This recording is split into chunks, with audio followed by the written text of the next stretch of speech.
Good morning, everybody. Glad to have you here today. Thank you for being here. If you want to follow along, we'll be in 2 Peter chapter 3, and we will be looking at verse number 4.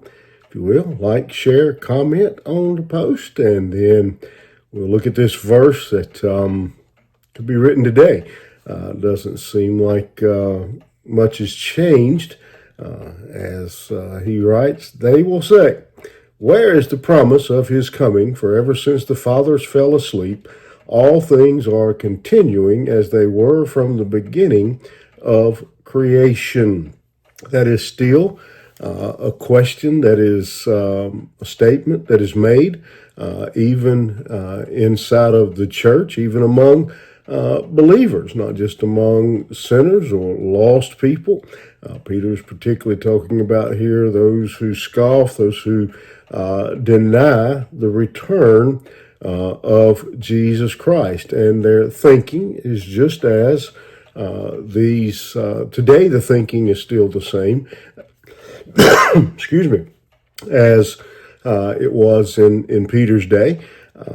It's been all these years, and we don't see any movement, any change. So why should we believe that there's going to be anything any different done today?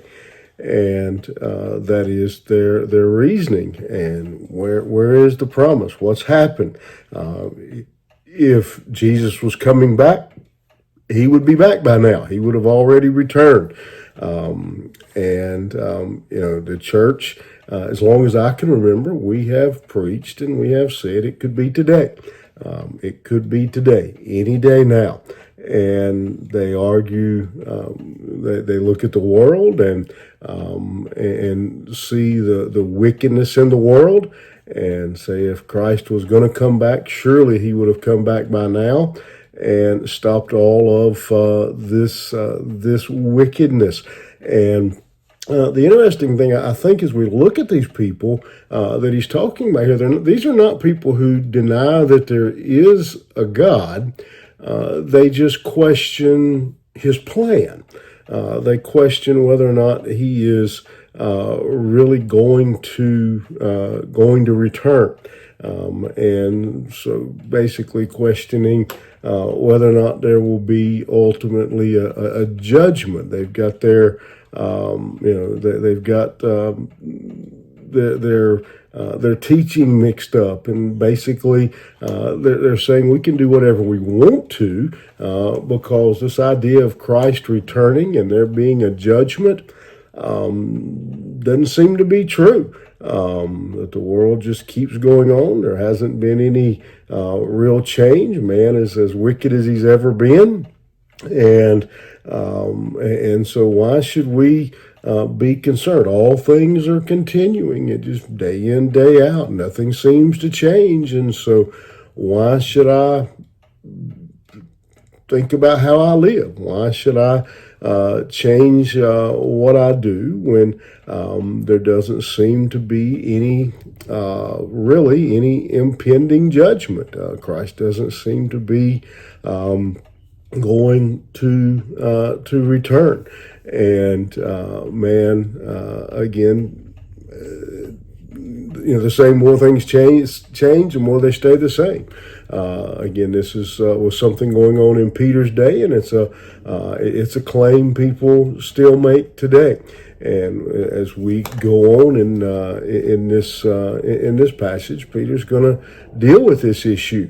But we as believers, we need to be aware that these folks are out there. There are people who simply don't believe that Christ is going to return. They don't believe that they're going to stand in judgment. And so part of our task, part of our job is to continue to preach and teach. And sometimes even the most devoted believer gets a little fed up and a little tired of trying to convince this world that Christ is going to return, that there will be a judgment day. But as we read this, as believers read this, we see the the error of their ways. We know that Christ shall return, that there will be a day of judgment. And so just because the world doubts, because the world questions, that as believers, we continue to look up. We know where our hope is. We know where our confidence is. Again, line from a song that I like, that I've quoted a number of times here. Look up, for your redemption draweth nigh. And I remember being told many years ago that it's one day closer than it was, and we continue to say that. We continue to believe that, and in fact, before this video is done today, before we sign off here, Jesus may have returned. And so, where is the promise of His coming? The promise is in the Word of God. The promise is in His truth, and that He cannot lie. And so we continue to preach, and we continue to proclaim the gospel that Christ is returning, and that man should make ready his heart. That if you don't know Christ, you should accept Him today, because the certain return of the Son of God. Think about it. You have a good day. We'll see you here tomorrow morning.